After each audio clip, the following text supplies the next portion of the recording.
আজকে আপনার সাথে শেয়ার করব ভুনা খিচুড়ি কিভাবে সহজ উপায়ে রান্না করা যায়।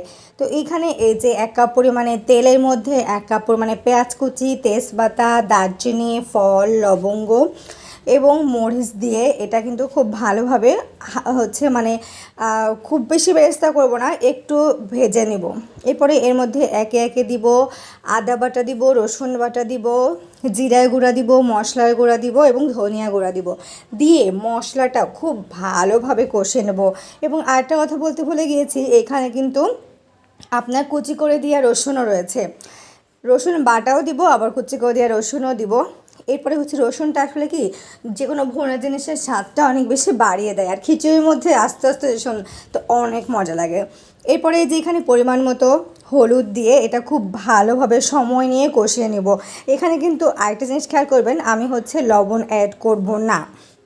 তো এই যে এটা তেল উঠে ওটা ভাব হওয়া পর্যন্ত খুব ভালোভাবে, এবং এখানে চাল এবং সমপরিমাণ চাল সমপরিমাণ ডাল কিন্তু ধুয়ে নিয়ে রাইস কুকারে রাখা হয়েছে। এর মধ্যে ভুনা করা যে মশলাটা এটা দেওয়ার পরে খুব ভালোভাবে ভেজে নিতে হবে একসাথে। মানে এই মশলাটা ওই চাল ডালের সাথে যে ভেজে নেওয়া হচ্ছে না, তখন খুব ভালোভাবে মাখিয়ে দিতে হবে। এই যে খুব ভালোভাবে এটা নাড়াচাড়া করার পরে এইখানে দিব আমি লবণ।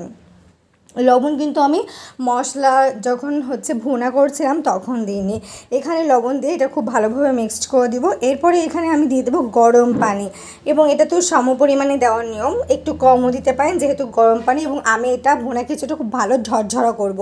তো এই তো ব্যাস, এরপরে সুইচ দিয়ে ঢাকনা বসায় দিলেই মোটামুটি কমপ্লিট হয়ে যাবে। এইভাবে খুব সহজেই কিন্তু রাইস কুকারে আপনারা কোনো ঝামেলা ছাড়াই বানিয়ে ফেলতে পারবেন একদম মজাদার স্পেশাল ভুনা খিচুড়ি। এবং এখানে কিন্তু শেষে একটু ঘি দেওয়া হয়েছে, সেটা আপনাদেরকে দেখানো হয় নাই। তো দেখুন কত ঝরঝরা হয়েছে। আমাদের বাসার বাবুগুলো কিন্তু খুব মজা করে এই ভুনা খিচুড়িটা খায়, এটা একদমই স্পেশাল লাগে, খুবই মজা লাগে। তো এই যে খাওয়ার দৃশ্য তো আপনারা দেখতেই পাচ্ছেন যে ওরা কত মজা করে খাচ্ছে। তো আজকে ভিডিও এই পর্যন্ত, আল্লাহ হাফেজ।